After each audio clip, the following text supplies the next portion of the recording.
مومنوں پڑھتے رہو تم اپنے آقا پر درود، ہے فرشتوں کا وظیفہ الصلاۃ والسلام۔ نعرہ تکبیر، نعرہ تکبیر، نعرہ رسالت، نعرہ رسالت، علماء اہل سنت مسلک اعلی حضرت، نعرہ تکبیر۔ جب زمین پر آئے گا تو آنے کے بعد میں اس کا چرچا جہاں جہاں سورج کی کرن پڑے گی وہاں وہاں اس کا چرچا ہوتا نظر آئے گا۔ اور آج دنیا دیکھ رہی ہے کہ جہاں بھی اللہ کے بندے نبی کے دیوانے ہیں، ہر جگہ جہاں جہاں نبی پاک کی محبت کا نعرہ لگتا ہے، میرے اعلیٰ حضرت کی بھی محبت کا نعرہ لگتا ہے۔ اور دنیا یہ کہنے لگی کہ سب ان سے جلنے والوں کے گل ہو گئے چراغ، احمد رضا کی شمع فروزہ ہے آج بھی۔ اور جب پیدا ہوتے ہیں تو پیدا ہونے کے بعد میں آپ کا نام احمد رضا دادا جان نے رکھا۔ گھر کی خاتون آپ کو امن میاں کہتی تھی۔ امام اہل سنت نے اپنا تاریخی نام المختار رکھا اور عبد مصطفیٰ کہنے پر فخر محسوس کرتے تھے کہ میں نبی کا غلام ہوں۔ اور ایسے آگے بڑھے کہ آج 4 سال کا بچہ ہمارے گھر کا کیسا ہوتا ہے وہ کسی سے پوشیدہ نہیں ہے، مگر جو اللہ کا منتخب بندہ ہوتا ہے، جو عام نہیں ہوتا ہے، سنیوں کا امام ہوتا ہے، وہ 4 سال میں ناظرتاً قرآن پاک کو ختم فرما لیتا ہے۔ اور جب آپ قرآن کی تعلیم کو حاصل کر رہے تھے، استاد آپ کو قرآن کی تعلیم دے رہے ہیں، ایک صورت ایسی آئی جس کے اندر کاتب نے فتحات کی جگہ کسرہ لکھ دیا تھا۔ اعلیٰ حضرت فاضل بریلوی کے سامنے استاد کہتے ہیں میاں پڑھیے، اعلیٰ حضرت پڑھتے نہیں ہیں۔ دیکھو اپنے امام کی ولایت کو بھی سمجھو، ان کے علم کو بھی سمجھو، ان کی مقبولیت کو بھی سمجھو، ان کی فراست کو بھی سمجھو، ان کی ذہانت کو بھی سمجھو کہ استاد کہتے ہیں پڑھو، آپ پڑھتے نہیں ہیں۔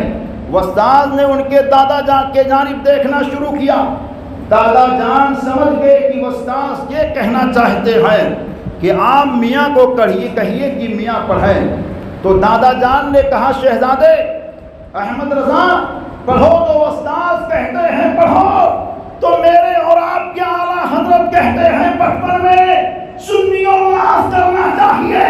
وہ دنیا کے اور لوگ ہوتے ہیں جن کے سینے میں کینہ ہوتا ہے، مگر سنیوں ہمارا امام اتنا پاورفل ہے کہ اس کے سینے کے اندر کینہ نہیں ہے بلکہ اس کے سینے کے اندر عشق مدینہ موجود ہے۔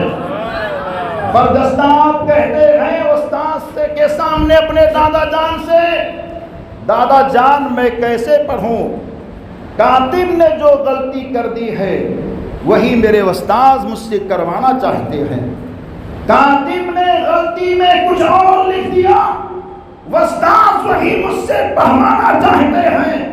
دادا جان نے شہزادے کے چہرے کو دیکھا، پیشانی دیکھی چمک رہی ہے، رخسار دیکھے بالکل اجالے اجالے نظر آ رہے ہیں، رنگ دیکھا ستوں کا چہرہ دکھ رہا ہے۔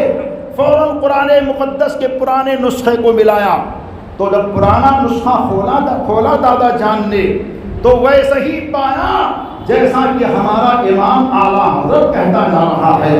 یہ امام اہل سنت ہیں، اور جب آپ کی 6 برس کی عمر ہوتی ہے تو 6 برس کی عمر میں عام بچوں کو دیکھو، لیکن امام اہل سنت 6 سال کی عمر میں بڑے مجمع کے اندر کھڑے ہو کر کے عید میلاد النبی کے عنوان پر 2.5 گھنٹے تک خطاب فرماتے ہیں۔ یہ کون بول سکتا ہے یہ وہی بول سکتا ہے جس کو اللہ نے چن لیا ہو، رسول پاک نے اپنا دین اپنے دین کا داعی بنا دیا ہو، اور وہی 6 سال کی عمر ہے اعلیٰ حضرت کی کہ آپ نے علم النحو کی بڑی ہی مشہور کتاب ہدایت النحو جس کی شرح آپ نے تحریر فرما دی ہے، 8 برس کی عمر جب اعلیٰ حضرت کی ہو جاتی ہے تو اعلیٰ حضرت تقریباً 8 برس کی عمر میں 15 کتاب کے مصنف ہو جاتے ہیں۔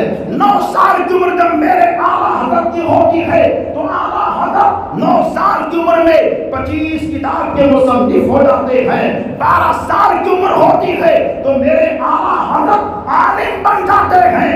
13 سال کی عمر میں آپ فاضل بنتے ہیں، اور 14 سال کچھ مہینے کی عمر میں آپ نے پہلا فتویٰ لکھا جو سوال وراثت کے متعلق سوال تھا۔ سوال کا جواب جب والد محترم نے دیکھا، سینے سے لگایا اور اعلیٰ حضرت کے نام کی مہر بنوا کر کے امام احمد رضا کے ہاتھ میں دے دیا اور کہا، اے احمد رضا، آج سے فتویٰ نویسی تم ہی کرو گے۔ اے سنیوں، ناز کرو، ان بدعقیدوں کے خاندانوں کو دیکھو، ان کے گھر کے جو امام ہیں 14 سال کی عمر میں کھیلتے کودتے نظر آتے ہیں، مگر میرا امام 14 سال کی عمر میں فتویٰ دیتا نظر آتا ہے۔ اور ایسے کمال والے ہیں اعلیٰ حضرت